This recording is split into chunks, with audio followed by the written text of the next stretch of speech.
If we are talking about the second innings of your life or the second part of the match after the half time, it is important that you be guided well in your investment process. Welcome to Subramani. If you see most of my videos, I keep saying go to an advisor. This is coming from experience. People are getting pathetic returns when they are on their own, not because the costs are low or anything, but just because the market is becoming too very confusing. You have unnecessary products. Keeping you away from unnecessary product itself is a great favor that the IFA can do for you, or IFA, RIA, something, or if you are very confident about doing it on your own, great. But remember, in your second innings, you don't have too much of a chance to come back. If this is like you're in the 16th over or 15th over of your T20 match, you have only 5 overs, which means 30 balls, and you cannot afford to take a risk. At the same time, if your asking rate is high, you are headed to defeat. So don't do that. Don't take that kind of a risk. So first of all, think like a growth investor. When I say think like a growth investor, I mean two things. One, whatever is your portfolio and whatever asset allocation you are comfortable with. Let us say you are comfortable with 80% in equity and 20% in debt at your age of 60.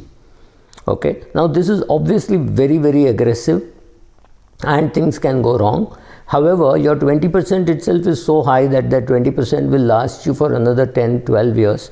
So you are not really too much bothered about this 80-20. But one thing you can do, either like the NPS system, keep on shifting 1% of your net worth to debt, right? So your equity is done well, shift 1% of that to debt. So instead of 10 years expenses, now you may have 11 years expenses or maybe 15 years expenses, depending on the size of your portfolio. So if you keep doing that, at some stage you will realize that you have enough in debt to last till you and your spouse are, say, 105. Now you realize that anything more in debt does not really matter. Even if interest rates fall, when the interest rates fall, hopefully your dividends will go up. And that should take care of you. When I'm talking of dividends, I mean equity dividends on equity which is directly held, not mutual fund. In mutual fund, you will go for growth option in whether it is in a debt scheme or in a equity scheme.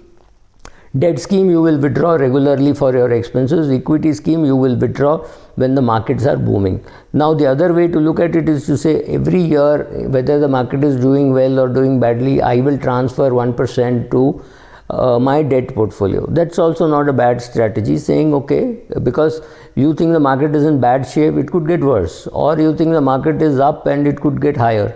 So you say 1% I will transfer every quarter, I will transfer 0.25%.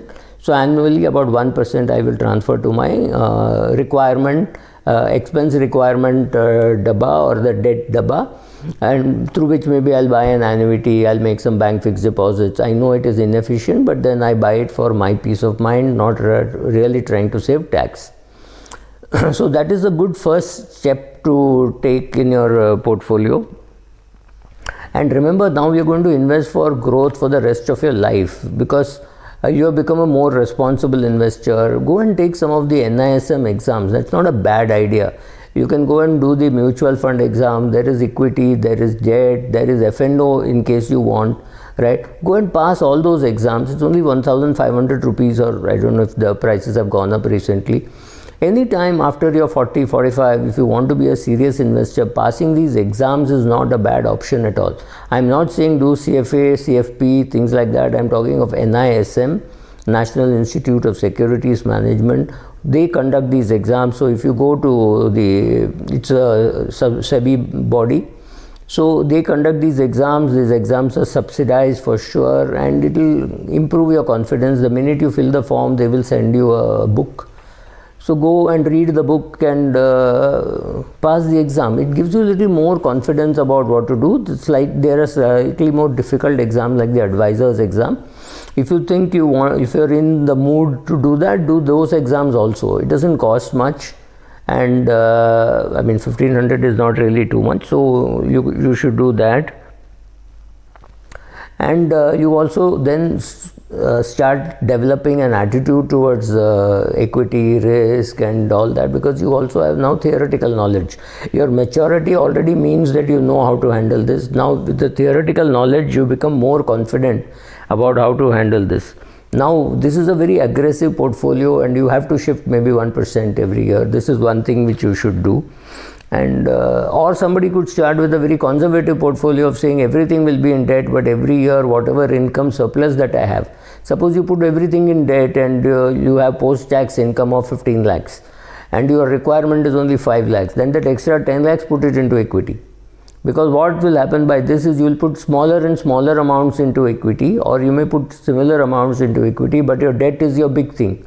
So you are now increasing the return potential, saying anyway, even if I lose it, it doesn't matter. I have a 30-year view and then it is for my grandchildren or my children, so it doesn't matter. I can take more risk. The other way is to say I've taken all the risk, now let me shift 1% every year to my debt dabba. Consider a core portfolio, consider investing abroad, investing in mid cap, small cap, large cap. Do a thorough job of what you are doing. There are enough YouTube videos, books which you can read on portfolio construction. Do all that. Be a good investor. Don't say I want to do a DIY and I will botch up. Then stick to indexing. If you want to be a DIY, not working hard enough, then the best thing is to do indexing. No, I'm not saying indexing is great. I'm sure indexing has worked well, which is a recency effect. It has worked well in the last few, maybe a year or two. It does not mean it will always work, but then yes, it is the fashionable thing to do today. So, but if you're doing it for fashion, beware. If you're doing it because you understand that lesser amount of churn in the portfolio is good in terms of brokerage costs. Please remember, less churn does not mean less tax in India. That is true only in US. So after this, create your expense strategy. Find out how much you think you will spend. Sit with your spouse and do it so that you will know how much cash flow you actually need. Review all your insurance that you have. Maybe now you don't need any more life insurance. Please understand, this whole life insurance is a stupid concept as far as India is concerned.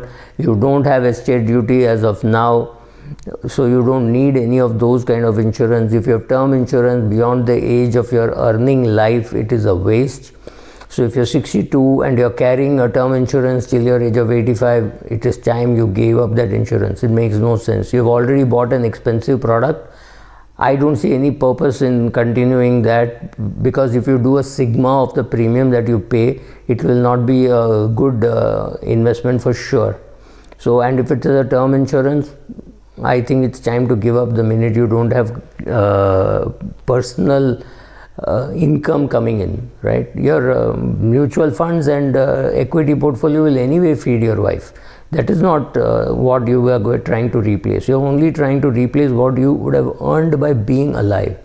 So if you have crossed that amount, just forget it. I don't have any more term insurance, right?